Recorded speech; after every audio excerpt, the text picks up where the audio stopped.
اور علی تھا۔ مچھیرا غربت میں رہتا تھا، مچھلیاں بیچ کر ان کی کمائی ہی اس کا ایک واحد ذریعہ تھا۔ وہ اتنا ہی کما پاتا کہ بس اپنے خاندان کو کھلا سکے۔ اس کے پاس اپنے بیٹوں کو دینے کے لیے اور کچھ بھی نہیں تھا۔ ایک دن اس نے اپنے بیٹوں کو بلایا اور کہا، میرے بچوں سنو، میرے پاس تمہیں دینے کے لیے کچھ نہیں ہے۔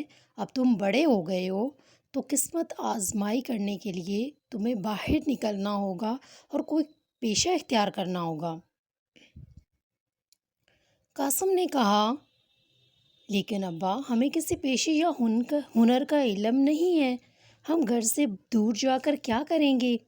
یہی تو ہے جسے تمہیں معلوم کرنے کی ضرورت ہے۔ تمہیں جانا ہوگا اس بات کو سمجھنے کے لیے کہ تم کس کام کے قابل ہو۔ لیکن ابا ہم کبھی بھی اپنے بل بوتے پر دنیا میں باہر نہیں گئے۔ میرے بچے کچھ بھی خراب نہیں ہوگا۔ میں نہیں چاہتا کہ تم ایک مچھیرے کی زندگی بسر کرو۔ اس کام سے تمہیں زیادہ نہیں کمائی ملے گی اور زیادہ منافع والے پیشے کو تلاش کرو۔ ٹھیک ہے ابا، اگر یہی آپ کی خواہش ہے تو ہم یقیناً چلے جائیں گے۔ سب نے کہا ہم جائیں گے۔ چاروں بھائیوں نے اپنے والد کو الوداع کیا اور نکل پڑے۔ کچھ دور جانے کے بعد انہیں 4 راستے دکھائی دیے جو الگ الگ منزلوں کی طرف جاتے تھے۔ قاسم نے اپنے بھائیوں سے کہا، میرا خیال ہے کہ ہم چاروں کو ایک ایک راستہ چن لینا چاہیے اور 1 سال کے بعد اسی جگہ ملیں گے۔ سب نے کہا ٹھیک ہے بھائی جان۔ چاروں الگ الگ راستوں پہ چلے گئے۔ قاسم کو راستے میں ایک انسان ملا۔ تم کہاں جا رہے ہو؟ میں کوئی پیشہ سیکھنا چاہتا ہوں جو مجھے روزی روٹی کمانے کے قابل بنا سکے۔ میرے ساتھ آؤ، میں تمہیں دنیا کا شاطر چور بنا دوں گا۔ قاسم، نہیں نہیں، مجھے چور نہیں بننا، ایمانداری سے پیسہ کمانا چاہتا ہوں، چوری سے نہیں، اور نہ ہی جیل جانا چاہتا ہوں۔ تم سے کس نے کہا کہ تم جیل جاؤ گے؟ چوری فن کے طور پر سیکھو گے اور پھر اسے بھلائی کے کاموں میں استعمال کرو گے۔ قاسم اس کی بات پر راضی ہو گیا اور اس آدمی کے ساتھ چلا گیا۔ اس آدمی نے اسے اس فن میں اتنا ماہر بنا دیا کہ قاسم کچھ بھی چاہتا تو اسے آسانی سے چرا سکتا تھا بنا کسی کو علم ہوئے۔ چلتے چلتے ابراہیم ایک ایسی جگہ پہنچا جہاں ایک دریا بہہ رہا تھا۔ اس علاقے میں صرف ایک ہی گھر تھا اور میلوں تک آس پاس کچھ بھی نہیں تھا۔ اس نے دریا کے کنارے ایک شخص کو کھڑے دیکھا۔ وہ کانچ کی بنی ہوئی مشین تھامے کھڑا تھا۔ ابراہیم کو یہ سمجھ نہ آیا کہ وہ کیا چیز ہے۔ وہ اس کے قریب گیا۔ میرے بھائی، آپ کیا کر رہے ہیں؟ اس مشین سے تم آسانی سے وہ چیزیں دیکھ سکتے ہو جو بہت دور ہیں۔ یہ جو چیز ہے اسے کہتے ہیں دوربین۔ یہ تو بہت اچھی اور دلچسپ چیز لگتی ہے۔ آپ مجھے اس کا استعمال سکھائیں گے؟ اگر تم سیکھنا چاہو تو میں ضرور سکھاؤں گا۔ ابراہیم اس شخص کے ساتھ رہنے لگا۔ اس شخص نے اسے دوربین استعمال کرنے کا فن سکھا دیا۔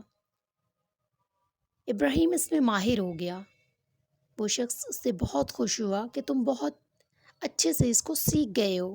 اب تم جانا چاہو تو جا سکتے ہو، اور یہ دوربین بھی تم اپنے ساتھ لے جاؤ۔ اس کے ساتھ تم کوئی بھی چیز زمین پر ہو یا آسمان پر ہو اسے آسانی سے دیکھ سکتی ہو۔ اسی دوران تیسرا بھائی ناصر ایک شکاری سے ملا۔ اس کے پاس رہنے لگا، اس سے شکار کا ہنر سیکھنے لگا۔ وہ شکاری اسے روز تیر چلانا سکھاتا تھا۔ ایک دن شکاری نے کہا کہ آج ہم جنگل میں چلتے ہوئے جانوروں پر تیر چلانا سیکھیں گے۔ پہلے شکاری نے چلتے ہوئے جانور پر شکار کیا اور پھر اس نے ناصر سے کہا کہ تم اب کرو۔ اس کا نشانہ صحیح نہیں لگا۔ اس کی بار بار پریکٹس کروانے سے وہ اس میں ماہر ہو گیا۔ شاباش، تم ماہر ہو گئے ہو اور اب جا سکتے ہو۔ اپنے ساتھ یہ تیر کمان بھی لے جاؤ، تمہارے کام آئیں گے۔ سب سے چھوٹا بھائی علی ایک گاؤں میں پہنچا جہاں وہ ایک درزی سے ملتا ہے۔ درزی نے کہا کہ کون ہو تم اور یہاں کیا کر رہے ہو؟ میرا نام علی ہے اور میں یہاں آیا ہوں کوئی پیشہ سیکھنے کے لیے۔ ٹھیک ہے، مجھے بتاؤ، تم ایک درزی بننے کے خواہش مند ہو تو میں تمہیں یہ ہنر سکھا سکتا ہوں۔ میں ضرور سیکھوں گا۔ علی درزی کے گھر رہنے لگا۔ درزی نے پورے دل و جان سے علی کو درزی کا ہنر سکھایا۔ اس نے علی کو اس کام کی باریکیاں سکھائیں، سوئی میں دھاگا کیسے ڈالتے ہیں، سلائی سے پہلے کپڑے کو کیسے پکڑتے ہیں، اسے ہر چیز سکھاتا رہا۔ جیسے جیسے وقت گزرتا گیا علی درزی کا کام بخوبی سیکھ گیا۔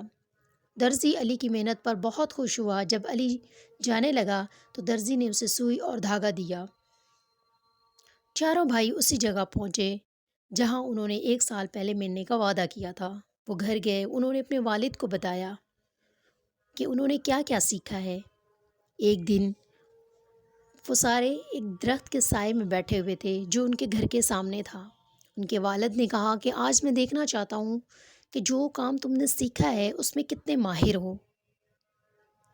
اس نے ابراہیم سے کہا کہ درخت کے اوپر ایک گھونسلہ ہے، مجھے بتاؤ اس میں کتنے انڈے ہیں۔ ابراہیم نے دوربین سے وہاں دیکھا اور اس نے بتایا کہ 5۔ ٹھیک، شاباش قاسم، اب تم وہ انڈے پرندے کے نیچے سے نکال کر لے آؤ گے، پر پرندے کو اس کا علم نہیں ہونا چاہیے۔ قاسم درخت پر چڑھا اور پرندے کی نظروں سے بچا کر وہ انڈے چرا کر لے آیا۔ وہ اتنا ماہر تھا کہ پرندے کو اس کا علم نہیں چلا۔ شاباش، مچھیرا بہت خوش ہوا۔ مچھیرے نے وہ انڈے میز کی چاروں کونوں پر رکھ دیے اور اپنے بیٹے ناصر سے کہا کہ چاروں انڈوں کو ایک ہی تیر سے نشانہ لگاؤ، پر انڈے کے اندر جو بیٹھے چوزے ہیں ان کو آنچ نہیں آنی چاہیے۔ ناصر نے ایک ہی تیر سے چاروں انڈوں کو 2 حصوں میں بانٹ دیا۔ یہ دیکھ کر مچھیرا بہت خوش ہوا۔ اب علی تمہاری باری ہے، تم ان انڈوں کو سی دو۔ پھر قاسم نے انڈوں کو واپس پرندے کے پنجے میں رکھ دیا۔ مچھیرا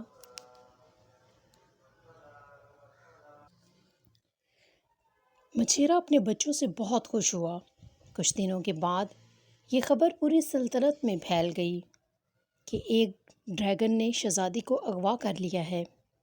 بادشاہ نے اعلان کیا، جو کوئی شہزادی کو واپس لے کر آئے گا میں اس سے شہزادی کی شادی کر دوں گا۔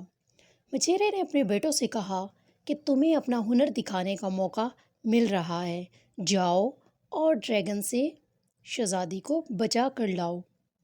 شہزادی کو بچانے کے لیے وہ روانہ ہوئے۔ ابراہیم نے اپنی دوربین سے دیکھا کہ ڈریگن نے سمندر کے بیچ ایک جزیرے میں شہزادی کو رکھا ہوا ہے، وہ اس کا پہرا دے رہا ہے۔ پھر وہ بادشاہ کے پاس گئے اور ایک کشتی کی گزارش کی جزیرے پر جانے کے لیے۔ بادشاہ نے ایک جہاز دیا۔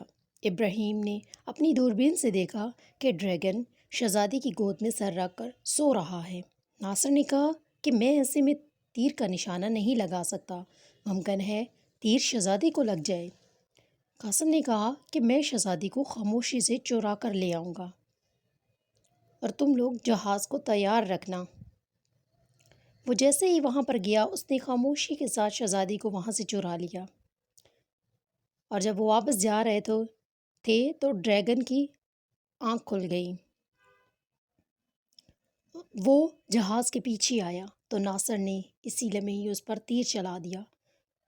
تیر لگنے سے وہ زور سے دریا میں گرا اور مر گیا، پر دریا میں گرنے سے پانی میں طوفان آ گیا اور کشتی ڈوب کر ٹکڑے ٹکڑے ہو گئی۔ علی نے اپنی سوئی نکالی اور ایک لمبا سا دھاگا لے کر لکڑی کے تختوں سے سینے لگا۔ اس نے سب کے بیٹھنے کا انتظام کر دیا۔ وہ شہزادی کو صحیح سلامت گھر لے آئے۔ جب وہ بادشاہ کے پاس پہنچے تو انہیں دیکھ کر ان سے بادشاہ نے کہا کہ تم چاروں آپس میں فیصلہ کر لو کہ شہزادی کی شادی کس سے ہوگی۔ یہ سن کر چاروں آپس میں لڑنے لگے۔ ابراہیم، اگر میں شہزادی کو تلاش نہ کرتا تو تم تینوں کیا کرتے؟